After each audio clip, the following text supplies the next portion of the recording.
We're getting close to Nebaj, Quiché. It's taken us about 7 hours to drive the 130 miles to Nebaj from Rayu. Of course, we've had to detour a couple of times because of landslides on the way.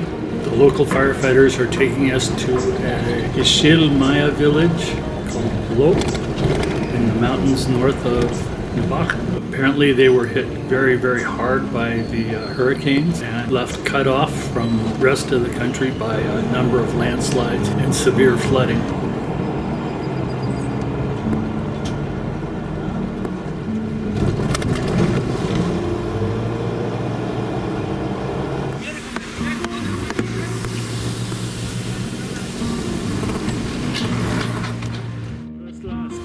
The first job at the fire station will be taking the half a ton of food we brought and separating it into individual bags for each of the families. We brought enough food for about 60 families to last about a week to 10 days.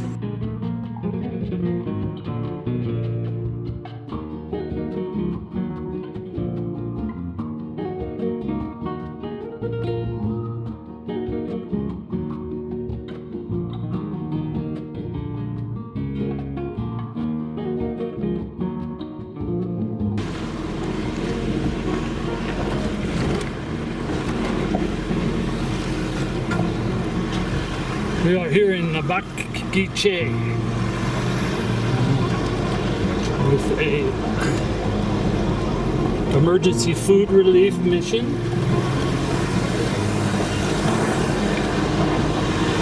In a rural aldea or village here in Nebaj. 9,000 feet in the mountains and the town is flooded. La 27 compañía de los bomberos voluntarios Nebaj, Quiché are helping us deliver this food to a small village. On the way into Nebaj, the last 6 or 7 miles, we counted over a dozen landslides that had originally blocked the road here in the mountains. So they were without any assistance for quite a while. They've only just cleared one lane on the last of the big landslides to allow people to get here in Nebaj.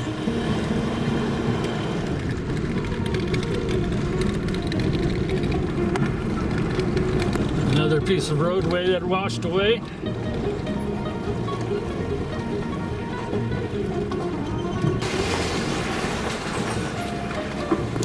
Yeah, don't stop.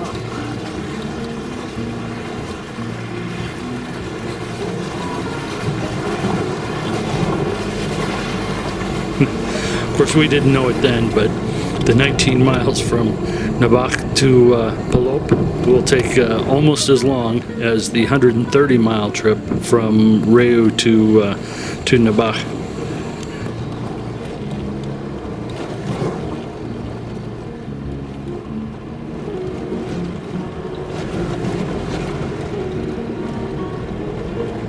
So, from this point on, we're not going to hear much Spanish. The people here speak the Mayan language of Ixil.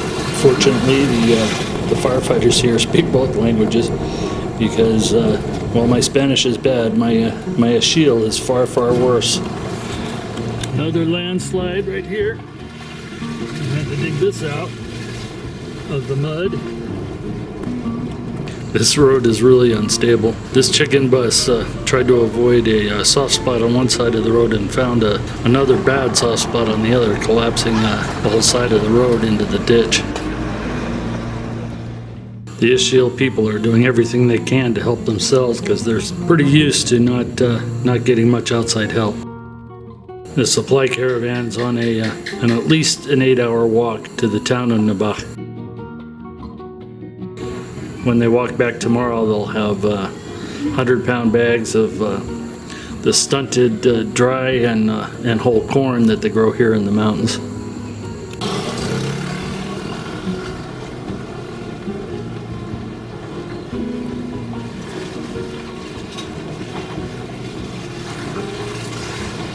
There was a major landslide Un gran deslumbre aquí.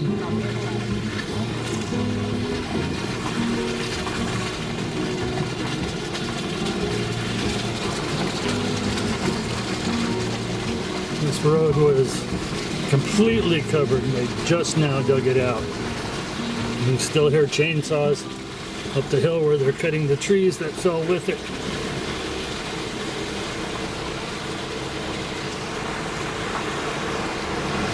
Yeah, it's a little touchy right next to the cliff. And another big one right here.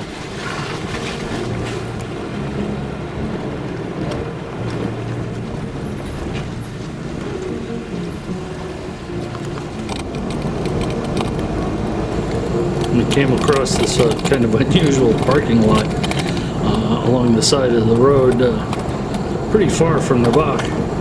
Kind of wonder what was going on.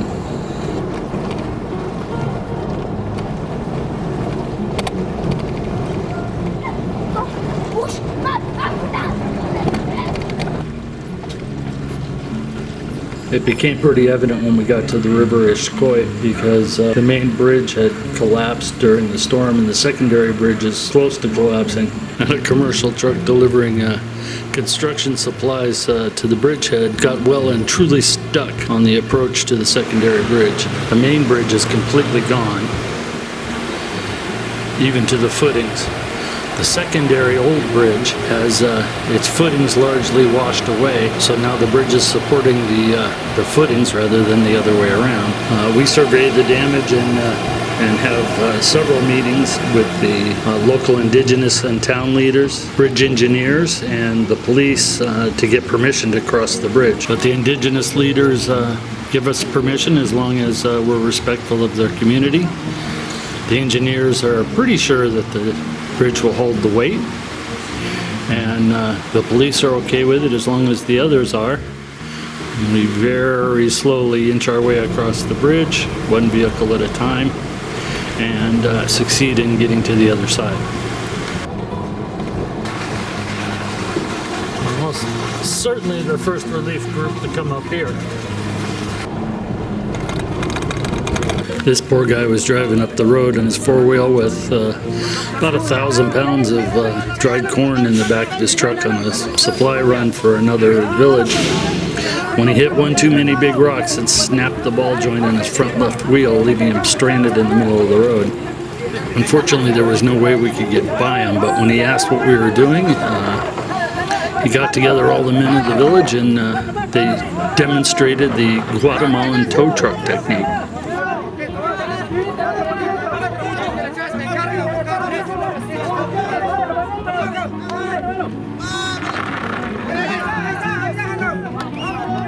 So we're back on the road again, passing several other vehicles disabled on the side, until we get to the village of Quiché, about 2.5 miles from Palóp, where we come across what is probably the biggest hazard in these roads. They'd had another landslide the night before, and this time it blocked the only route to Palóp. At first they suggested that we wait until they finished clearing the road, but it became quickly clear that that wasn't going to happen anytime today. So then they held a big town meeting about building a temporary road around the landslide to give us access to Palóp, but the owner of the land was understandably reluctant to have them build a temporary road, fearing that it would eventually become permanent.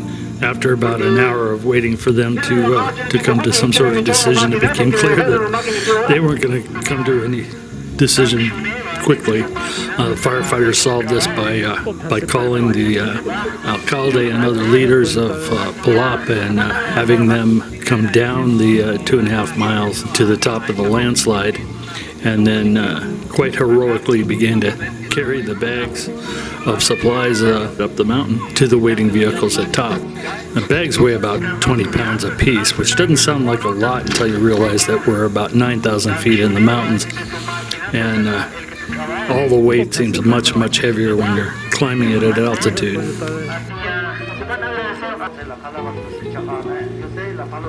This was a really good day. We met some challenges along the way, and it was a long day.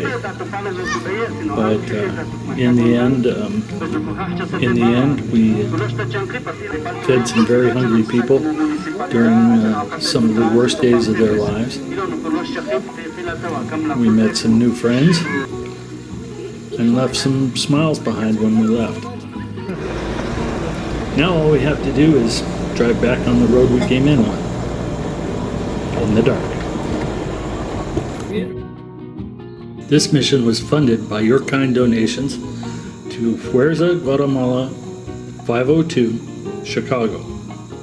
To help with future missions in the Chicago area, call 773-619-2598. To donate online, please visit americausa.org/donate.